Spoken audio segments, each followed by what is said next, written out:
Johnson. How's it going? So today I want to talk about blues riffs, just share some ideas. And some of these ideas, like I've talked about before, but you know, every day is a new day and we always keep getting better at understanding things and improving. So I'm learning right along with you guys. So, all right, let's see. I'm playing a riff here in the key of G. And I guess the first thing is, one of the ways that I like to work on my blues riffs is thinking about things in the different positions, like 5 neck positions.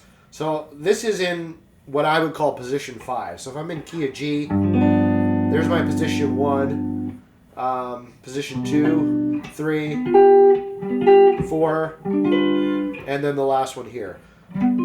So this dominant 7 shape is a little bit uncommon. Usually we're more used to playing this. I think most guitarists, this kind of shape, which is position 3. Basically like a C7 open shape, but moved up to here. So this is like the same thing, but you start on the low E string. So it may be a little bit uncommon, but it's really useful to, you know, master all the 5 positions, I think.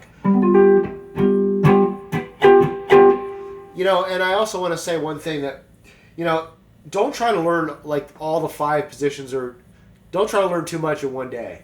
I think it's sometimes a lot more helpful to just take one position and just like play it for a while. Because like what happens when you try to learn too many things and try to cram too much into your brain, it ends up like all just jumbling together and you don't remember. So let's just focus on this one position today. I've done other videos where I showed all 5 things, but I think it's really helpful to just look at like the 3 shapes, the 1, the 4, and the 5, dominant 7. Okay, so what I mean by that is like if I'm in the key of G, G7 is my 1 chord, C7 is my 4 chord, and D7 is my 5 chord. So I want to look at the G7, C7, and D7 all in one position and just get really used to that. So there's my G7. Now my C7, that's easy. You probably already know that one. And by the way, if you're new to some of these shapes, you can check the link in the video description. I'm going to hook you guys up with some tabs. So that'll help you. So don't forget to check the link and get that. Okay, and then so you got G7, C7, and then D7. You can play this. In this example, it's only going to come up one time on the the turnaround. And what you can do, if this is a little bit awkward, you can just play this. Just an easier way to grab that. So that's just 12th fret, 14, 13. Okay? So the importance of playing in 5 positions and just taking your time on just one position. Okay? So, you know, when you play this G7 up here, and that's on the bottom 4 strings, by the way. You can, again, check the tabs. But when you play that, you should automatically think, okay, 4 chord is here. 5 chords here. All right, so now the other thing is the groove. The groove is always like one of the most important things. So there's like no one perfect groove. It's sometimes better just to play something and feel it out, and then that's the groove you're going to work with. But this example, I'm kind of playing this groove, and I like to count them out. So I'm playing, it's kind of like a 1, 2, and 4, and then there's like a lick after it. So 1, 2, and 4, and really like just the pure groove version of this without the lick would be like 1, 2, and 4, and 2, and 4, and 1, 2, and, sorry, 1, 2, and 4, and 2, and 4, and. Now, there's a really powerful concept, which is like combining chords with single notes into a riff. So you're kind of dealing with the intersection between chords, licks, riffs, and grooves. So, just the rhythm, that's a groove right there. But then when you add something very specific, it turns into what I would call a lick. And it's really important, like when you're putting riffs together, at least for me, I found it very helpful, is to like find a specific beat where the notes come in on, like the single notes.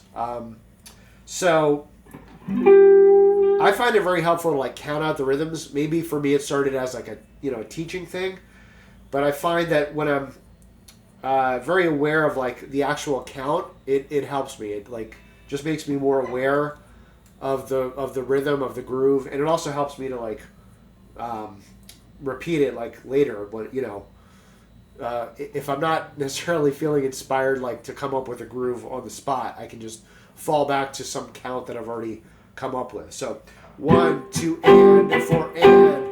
So where I would normally start the second bar,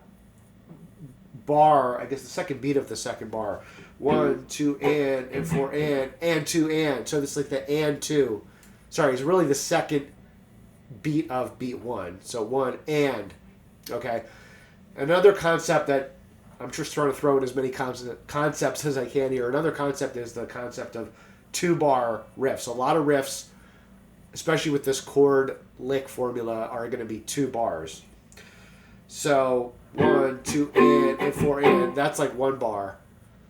And then the second bar has 4 more beats, and we're going to start there. So we're going to start this on the and of beat 1 of the second bar. I hope that makes sense. So if that's complicated, let me just play it. So it's like 1, 2 and 4 and.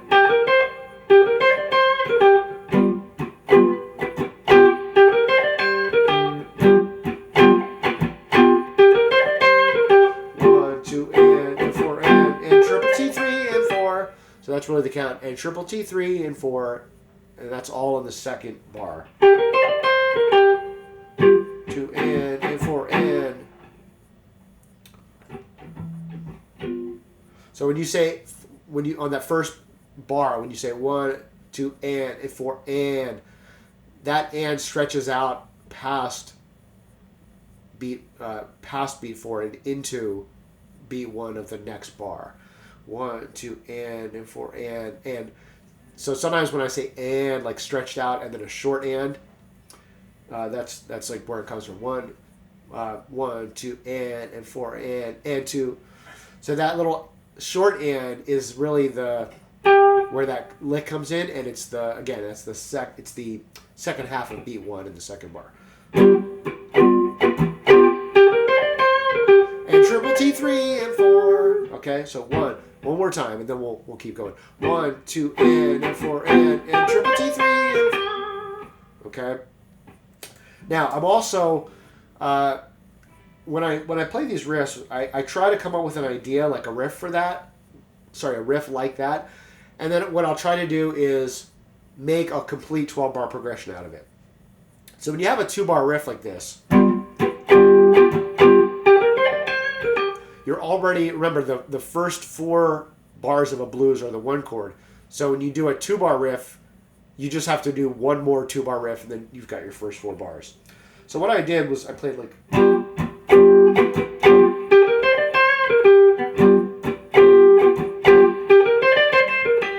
There's a little fast note in there. I'm going to explain that. But basically the overarching concept here is just a variation on the first riff. One more little thing here. Phrasing. When I...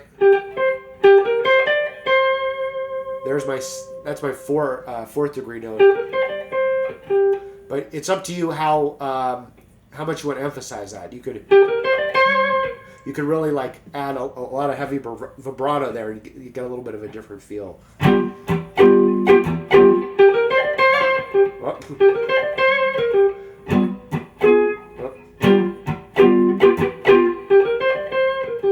You could just do it kind of subtle. No vibrato at all. You could do a little bit, or you could do a lot. So all those different feels, to play around with it. Anyway, the next time I do it, or the second time, it's a little hammer-on pull-off. And basically what that is, again, I like to really be aware of the rhythms. if I'm counting in triple T 3 and 4, so your third beat is a 3 and 4. So you've got like 2 notes there. But when I do this, it's like 4 notes squeezed into a triplet. 4. So it's like you can say like Scoobity Doo 4 and triple T Scoobity Doo 4. So the 2 licks again.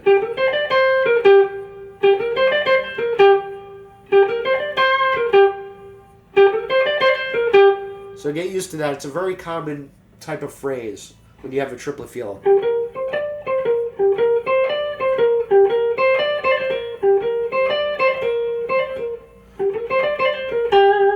You could get even fancier if you want, and play like play the first triplet normally, if you're playing the triplets there, and then throw in like a Scoobity Doo kind of riff, which would sound something like this. Let me try this.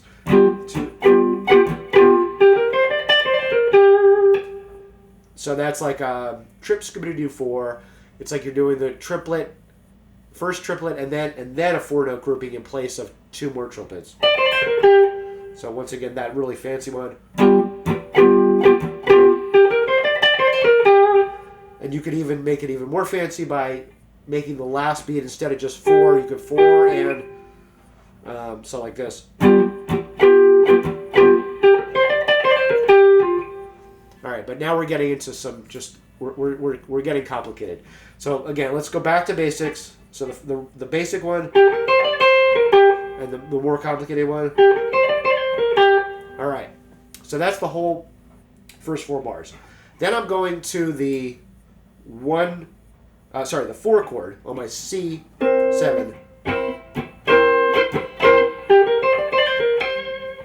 Now let me back up a step and explain another concept. So a lot of times when you start your licks, even if in this situation where you're doing like a dominant chord and then a lick, a lot of times you want to start your licks on a different note than the root. So like a lot of times start in the 3rd or 5th. But this, I happen to be starting on the root, and there's different. It's interesting. Like depending on the groove you're playing and where you're coming in, different degrees can sound more musical than others. But this one, it actually sounds okay to start on the root. So when I have that 1, 2, and 4, and I'm starting on the root, and I'm actually going back to the root. So it's a very kind of like start of the root, end of the root. Taking a journey, returning home kind of thing. Now, when I go on the 4 chord, I'm going to be staying in the G pentatonic. This lick, by the way, is like G minor pentatonic. So you could always combine like other scales, major pentatonic,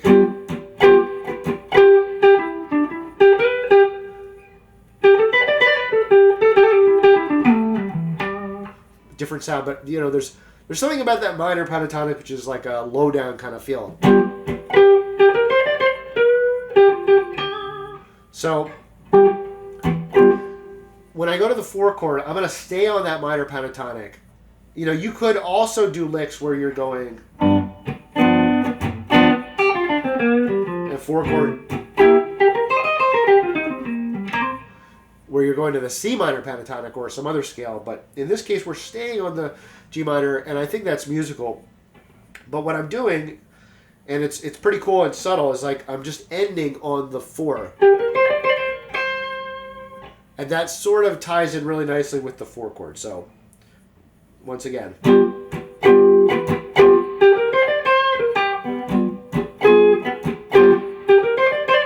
4 chord. Back to the root. And then I'm just playing a quick 5 chord, 4 chord.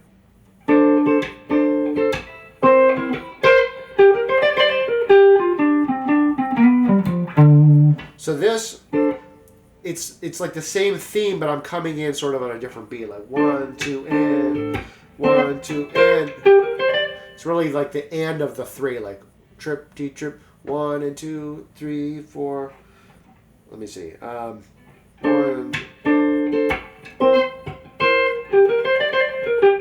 All right, so it's not that important here, but if you listen to the whole thing again, you'll see I kind of come in on that like on a different beat of the turnaround. So let me just play the whole thing again.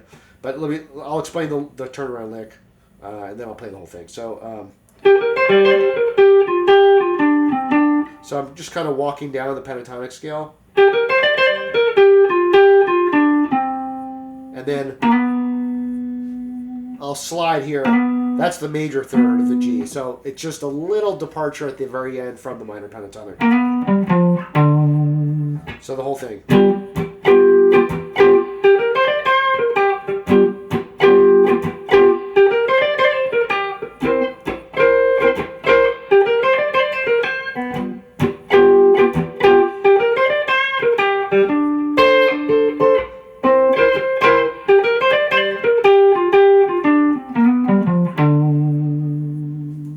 All right, so that was a lot. Tried to, jam pack a lot into this lesson. You can think of it as like a mini masterclass in blues riffs. Anyway, so download the tabs if you want. You can check the link in the video description, and also you can get my free course called 7 Blues Guitar Secrets That Save You Years of Practice. Again, it's a free course, and I recommend it, and you can download it by checking the links in the video description. All right, guys, have an awesome day.